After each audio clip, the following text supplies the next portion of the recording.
Le 12 novembre, une nuit d'orage déchaîné, Adrien avançait péniblement sur un chemin boueux battu par une pluie incessante. Le ciel était noir d'encre, illuminé par intermittence par des éclairs qui révélaient les contours lugubres d'une forêt dense bordant la route. Chaque pas résonnait dans le silence oppressant, le sol détrempé aspirant ses bottes avec un bruit sourd. Il serrait contre lui son manteau trempé, espérant trouver refuge avant que le froid ne s'infiltre plus profondément dans ses os. Le vent hurlait entre les arbres, semblant murmurer des mots incompréhensibles, et Adrien ne pouvait s'empêcher de jeter des regards nerveux derrière lui.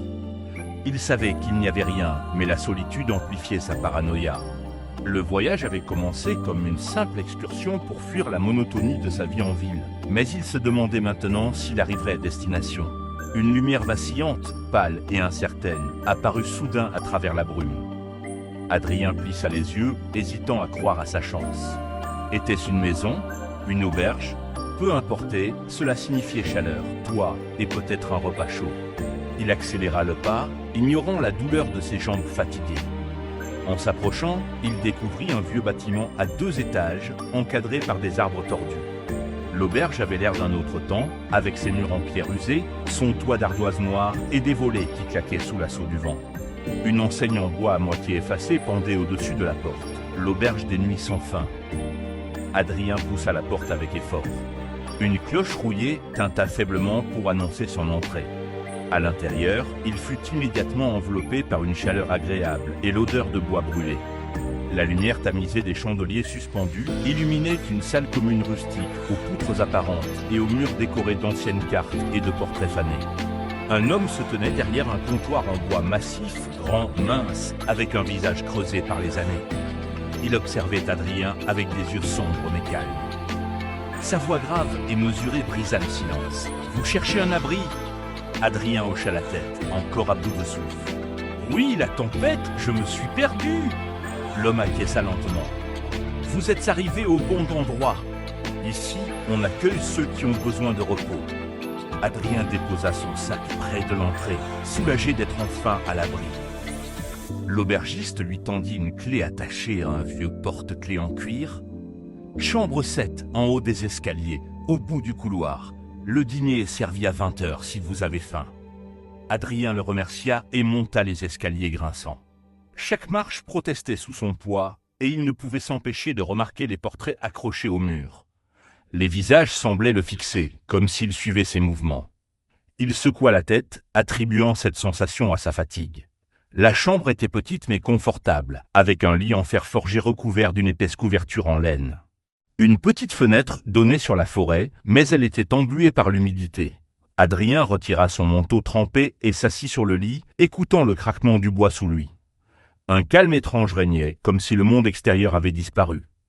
Après avoir changé de vêtements, il descendit dans la salle commune, attiré par l'odeur de ragoût et le doux crépitement du feu dans la cheminée. Plusieurs personnes étaient déjà assises à des tables éparses. Une femme vêtue de noir, le visage dissimulé sous un voile, un vieil homme aux mains calleuses et un garçon qui griffonnait sur un carnet. Adrien choisit une table près du feu et observa les autres en silence. Aucun d'eux ne semblait prêter attention à lui, mais il ressentait une atmosphère lourde, presque irréelle. Les ombres projetées par les flammes semblaient danser sur les murs, et chaque craquement du bois dans la cheminée résonnait étrangement. L'aubergiste lui apporta un bol de ragoût fumant et une miche de pain frais. Adrien commença à manger, mais il ne pouvait s'empêcher de sentir une tension sous-jacente dans la pièce. Les invités ne parlaient pas, mais leurs regards furtifs, les uns envers les autres, révélaient une sorte de connivence silencieuse.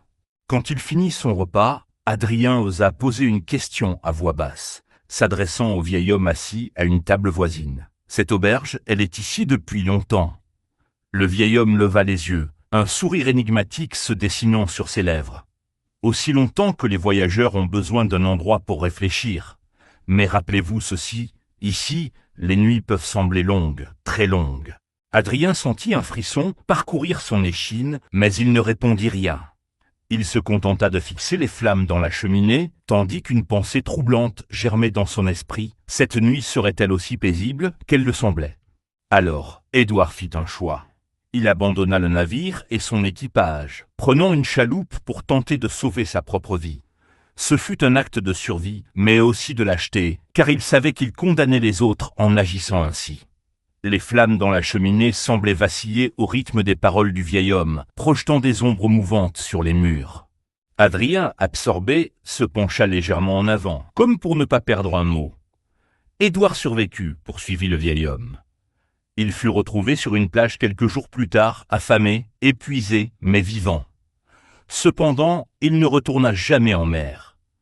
Il passa le reste de sa vie près de cette plage, à regarder l'horizon, attendant quelque chose qu'il ne pouvait nommer. Peut-être espérait-il le pardon de son équipage perdu, peut-être attendait-il une expiation qu'il savait ne jamais pouvoir obtenir. Édouard mourut seul, les yeux fixés sur cet horizon, emportant avec lui le poids de son acte. Et ainsi, son histoire devint un murmure, un avertissement pour ceux qui choisissent de fuir leurs responsabilités. Adrien sentit un frisson courir le long de son échine. L'histoire, bien qu'elle ne le concernât pas directement, résonnait en lui d'une manière qui ne pouvait expliquer. Il repensa à ses propres choix, au moment où il avait lui aussi fui face à des décisions difficiles. Il se demanda si, comme Édouard, il portait le poids de ses actes sans même s'en rendre compte. « C'est une histoire triste », murmura Adrien, brisant le silence. Mais qu'aurait-il pu faire ? La tempête était plus forte que lui. Le vieil homme leva les yeux, un éclat mystérieux dans son regard. « Ce n'est pas la tempête qui l'a défait, monsieur. C'est la peur. Et la peur, voyez-vous, est bien plus implacable que n'importe quelle mer déchaînée. » La femme en noir, qui avait jusque-là écouté en silence, hocha lentement la tête. « Les tempêtes de la vie sont inévitables. Ce qui importe, c'est ce que nous choisissons de faire quand elles arrivent. » Adrien sentit le poids de ces mots s'ajouter à l'atmosphère déjà lourde de la pièce.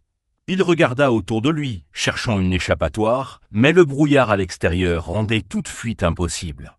Alors qu'il retournait à son verre, il se demanda pourquoi cette histoire l'avait autant affecté, et surtout pourquoi il avait l'impression que l'auberge elle-même cherchait à lui transmettre un message. La nuit était bien avancée lorsque la salle commune commença à se vider. Le vieil homme retourna à sa table, sa pipe émettant des volutes de fumée bleuâtre. Le jeune garçon s'était endormi, la tête posée sur son carnet. L'aubergiste s'affairait silencieusement, essuyant des verres derrière le comptoir. Mais la femme en noir, elle, resta immobile à sa place près du feu, son visage voilé dissimulant une expression insondable. Adrien, toujours assis dans son fauteuil, sentit une étrange énergie émaner d'elle. Quelque chose dans sa posture, dans son immobilité presque surnaturelle, l'attirait autant qu'elle l'intimidait. Rassemblant son courage, il se leva, son verre de vin à la main, et s'approcha doucement. « Puis-je » demanda-t-il en désignant une chaise vide à côté d'elle. Elle hocha légèrement la tête, un geste presque imperceptible, et Adrien s'assit. Le feu projetait des ombres dansantes sur son voile, révélant ses traits flous mais étrangement hypnotiques. Pendant un moment, aucun des deux ne parla, laissant le crépitement des flammes combler le silence. « Vous êtes ici depuis longtemps » osa-t-il finalement, brisant le silence. La femme tourna lentement la tête vers lui, et bien qu'il ne pût voir ses yeux, il sentit leur intensité. Sa voix, lorsqu'elle répondit, était basse et mélodieuse, comme un murmure porté par le vent. « Depuis assez longtemps pour savoir que l'auberge n'est pas un lieu ordinaire. » Adrien hocha la tête, bien conscient de l'atmosphère étrange qui régnait ici. « Alors qu'est-ce que cet endroit ? Pourquoi ai-je l'impression que tout ici me parle ?» La femme posa une main fine et gantée sur la table, effleurant le bois usé. « L'auberge est en reflet, monsieur. Elle montre ce que vous portez en vous, que vous le sachiez ou non. Les histoires que vous entendez ici ne sont pas celles des autres, mais des fragments de vous-même. » Adrien sentit son souffle se couper. Il ouvrit la bouche pour protester, mais elle leva une main pour l'arrêter. « Permettez-moi de vous raconter une histoire, » dit-elle doucement. « Peut-être que cela vous aidera à comprendre. » Elle s'installa plus confortablement dans sa chaise, et sa voix douce et envoûtante emplit l'espace. Il y avait une femme autrefois qui aimait un homme plus que tout. Mais il était un esprit libre, toujours en quête d'aventure, incapable de rester en place. Un jour, il lui annonça qu'il partait, qu'il devait suivre un appel qu'elle ne comprenait pas. Elle lui demanda de rester, de choisir l'amour plutôt que l'inconnu, mais il partit malgré tout. Adrien sentit une tension croître en lui, comme si chaque mot résonnait avec une part de son propre passé. « L'attendit, » continua la femme, « des jours, des semaines, des mois. » Elle se tenait à la fenêtre, le regard fixé sur le chemin, espérant le voir revenir. mais il ne revint jamais. Elle apprit à vivre avec son absence, à trouver la paix dans la solitude. Et elle découvrit que la véritable force ne réside pas dans la possession, mais dans la capacité à laisser partir. La femme en noir se tut, son regard perdu dans les flammes. Adrien resta silencieux, absorbé par le récit. Il repensa à ses propres fuites, à ses propres peurs, à ses propres tentatives de retenir ce qui ne pouvait l'être. Il comprit que l'histoire de la femme n'était pas seulement la sienne, mais aussi la sienne. « Et vous » demanda-t-il finalement, sa voix à peine un murmure, « qui êtes-vous » La femme en noir leva les yeux vers lui, et pour la première fois, il crut voir un léger sourire se dessiner sous son voile. « Je suis celle qui attend, celle qui a appris, celle qui comprend. » Elle se leva, son voile flottant autour d'elle comme une ombre. « L'auberge vous a montré ce que vous deviez voir, monsieur. Maintenant, c'est à vous de décider ce que vous en ferez. » Elle disparut dans l'obscurité, laissant Adrien seul avec ses pensées. Le feu crépitait, projetant des ombres dansantes sur les murs. Adrien se sentit étrangement léger, comme si un poids venait d'être soulevé de ses épaules. Il comprit que l'auberge n'était pas seulement un refuge contre la tempête, mais un lieu de révélation, un miroir de l'âme. Il avait fui sa vie, ses responsabilités, ses peurs. Mais ici, dans ce lieu étrange, il avait été forcé de les affronter. Il se leva, son regard fixé sur la porte par laquelle la femme avait disparu. Il savait ce qu'il devait faire.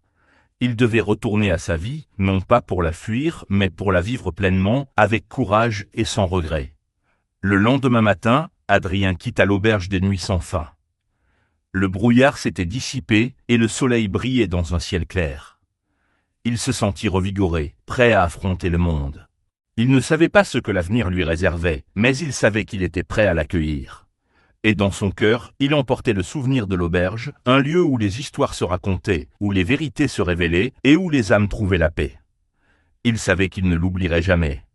Et il savait qu'il ne serait plus jamais le même. Il marcha d'un pas léger, le cœur rempli d'une nouvelle détermination, vers un avenir incertain, mais plein de promesses. L'auberge des Nuits sans fin avait rempli sa mission. Elle l'avait aidé à se retrouver. Et maintenant, il était temps de vivre.